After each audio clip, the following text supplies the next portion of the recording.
আসসালামু আলাইকুম everyone, welcome to my cooking channel Grihashikhan. কেমন আছেন সবাই? আশা করছি সবাই ভালো আছেন। আলহামদুলিল্লাহ আমি অনেক ভালো আছি। চলে আসলাম নতুন আরো একটা রেসিপি নিয়ে। আশা করছি আজকের রেসিপিটা আপনাদের অনেক অনেক উপকারে লাগবে, বিশেষ করে যাদের ছোট ছোট বাচ্চা আছে আমার মতো, তাদের অনেক বেশি বেশি উপকারে লাগবে।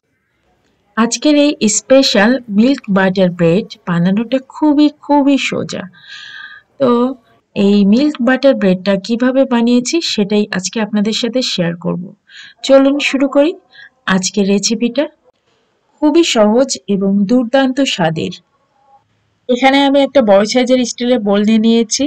বড় সাইজের বোলটা নেওয়ারই চেষ্টা করবেন, কারণ এখানে আটাগুলো ফুলে যাবে, তো তখন দেখা যাবে যে জায়গা হবে না। আমি এখানে 5 কাপ ময়দা নিয়ে নিচ্ছি। এখানে আমি 5 কাপ ময়দা নিয়েছি। আপনারা চাইলে 5 কাপ সাদা আটাও নিতে পারেন, যে আটাগুলো প্যাকেটের আটা, আমরা রেগুলার রুটি খাই সেই আটাগুলো। তাতেও কোনো সমস্যা নেই, সেম রেজাল্টই পাবেন। ময়দা নেওয়া হয়ে গেলে এরপরে আমি দিয়ে দিব পরিমাণ মতো লবণ। যে যতটুকু লবণ খেতে পছন্দ করেন সে ততটুকুই দিবেন। এই ব্রেডটা বাচ্চাদের জন্য খুবই হেলদি একটা ব্রেড। বাচ্চারা দেখা যায় যে বাইরে থেকে বিভিন্ন ধরনের ব্রেড কিনে খায়, তো আমরা কিন্তু বাসায় এভাবে খুব সহজে বাচ্চাদেরকে বানিয়ে দিতে পারি। এখন দিয়ে দিচ্ছি 2 চা চামচ ইস্ট। যেহেতু এখানে আমি 5 কাপ ময়দা নিয়েছি, তাই এখানে 2 চা চামচ ইস্ট লাগবে। আর এখন আমি দিয়ে দেব লাল চিনি।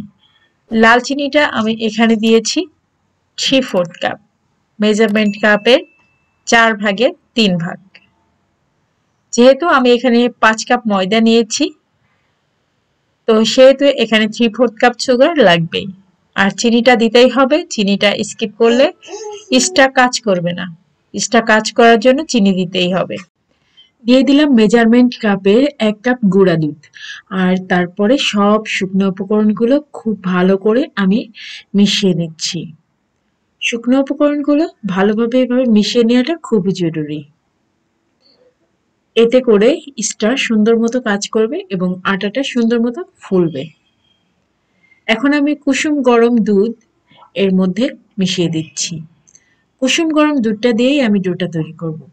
আর এই কুসুম গরম দুধটার টেম্পারেচারটা এরকম হবে যে আপনি হাতটা ডোবাতে পারবেন, কিছুক্ষণ চুবিয়ে রাখতে পারবেন, বেশিক্ষণ রাখতে পারবেন না। অল্প কয়েক সেকেন্ডের জন্য হাতটা চুবিয়ে রাখতে পারবেন। তো এরকম তাপমাত্রায় কুসুম গরম দুধটা, তরল দুধটা দিতে হবে। আর এই দুধটা আস্তে আস্তে করে দিবেন আর ডোটা মাখিয়ে নেবেন। একবারে বেশি করে দিতে যাবেন না, এতে করে দেখা যাবে যে ডোটা পাতলা হয়ে যেতে পারে, নরম বেশি হয়ে যেতে পারে। তো সেক্ষেত্রে আপনি যেটা করবেন, আমি যেভাবে অল্প অল্প করে দিচ্ছি আর ডোটা মাখিয়ে নিচ্ছি, ঠিক ওভাবে করে অল্প অল্প করে দিবেন আর ডোটা মাখিয়ে নেবেন। এই কাজটা হাত দিয়েই করতে হবে। আপনি যদি চান যে চামচ বা হ্যান্ড উইস্ক দিয়ে করবেন, তাহলে কিন্তু হবে না, হাত দিয়ে করতে হবে।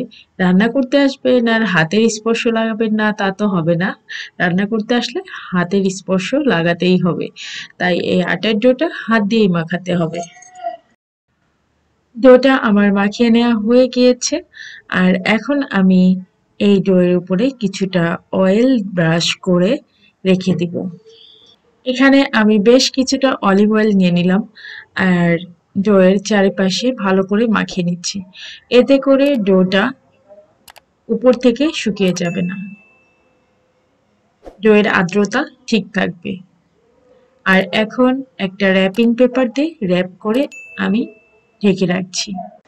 ডোটাকে এমনভাবে ঢেকে রাখতে হবে যেন ভিতরের বাতাসটা বাইরে বের না হয় বা ভিতরের টেম্পারেচারটা বাইরে বের না হয়। ডোটা কুসুম গরম দুধ দিয়ে তৈরি করা হয়েছে, তাই ডোটা কিন্তু বেশ ভালোই গরম আছে। আর এই গরম টেম্পারেচারটা খুবই জরুরি ইস্টটা কাজ করার জন্য। তাই এটাকে খুব ভালো মতো আমি র্যাপ করে ঢাকনা দিয়ে ঢেকে রেখে দিব, যেন কোনোভাবে এর ভিতরে বাতাসটা বাইরে বের না হয়। 45 থেকে 50 মিনিট পরে দেখবেন ডোটা খুব সুন্দর মতো ফুলে ডাবল হয়ে গেছে। তো দেখতেই পাচ্ছেন আমি ঠিক 50 মিনিট পরে এই র্যাপিং পেপারটা তুলে ফেললাম। এবং ঢাকনাটাও খুলে ফেলেছি।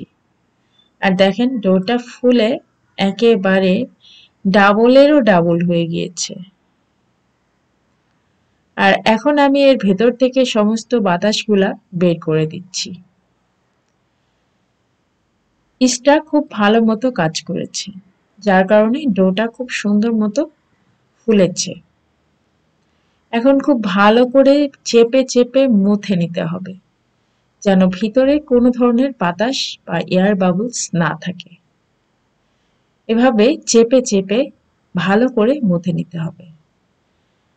এরপরে এখন আমি যেটা করব, এখান থেকে অল্প অল্প করে কিছুটা ডো নিব, আর সেটা দিয়ে আমি যেরকম সাইজের রুটি বানাতে চাই সেরকম শেপ দিয়ে বানিয়ে নেব। আমি এখানে একটু ডিজাইন করেছি, আপনারা চাইলে ডিজাইন নাও করতে পারেন, এমনিতেও করতে পারেন, যেমন খুশি তেমন শেপ দিয়ে বানাতে পারেন।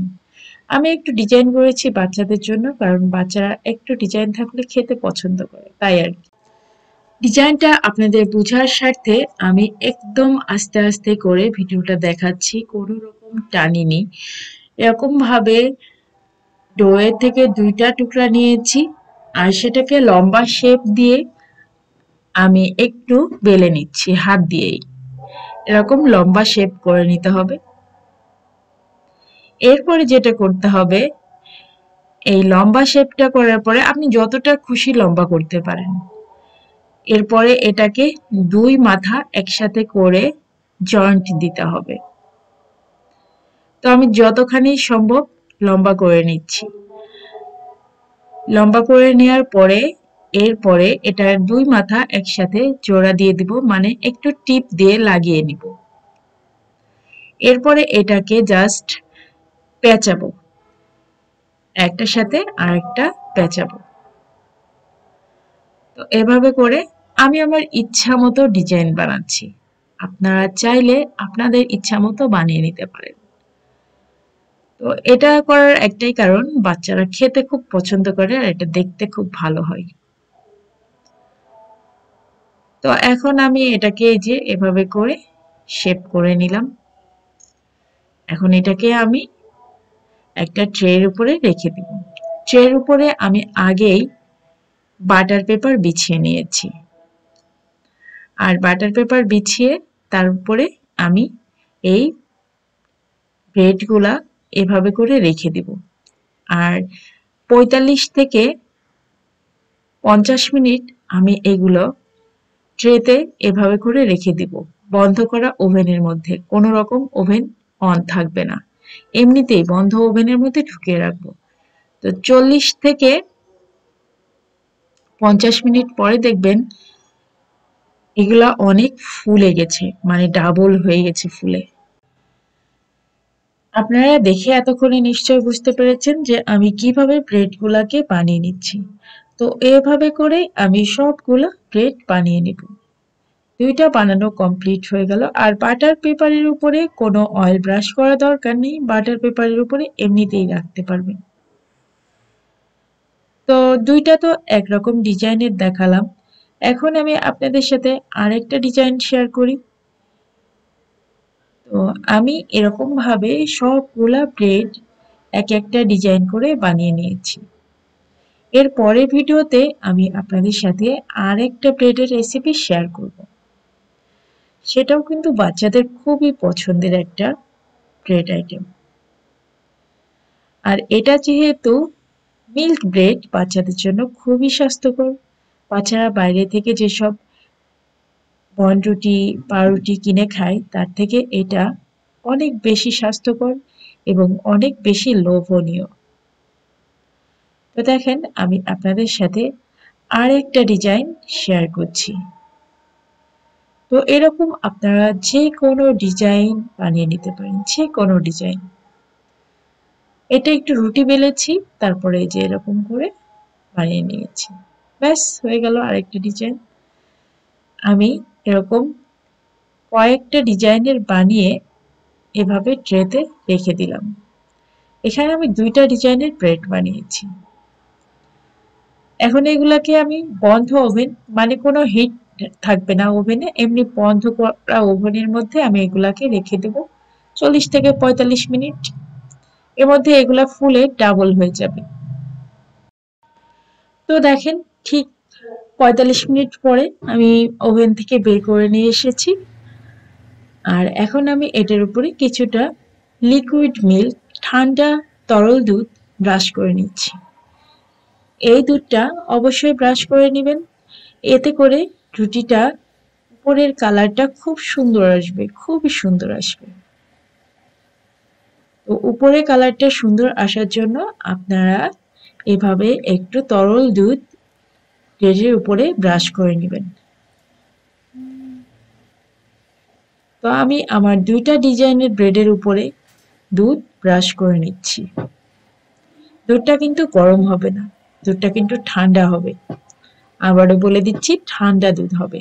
আর দেখতে পাচ্ছেন ব্রেডগুলা কিন্তু ফুলে উঠেছে, অনেক ফুলে উঠেছে।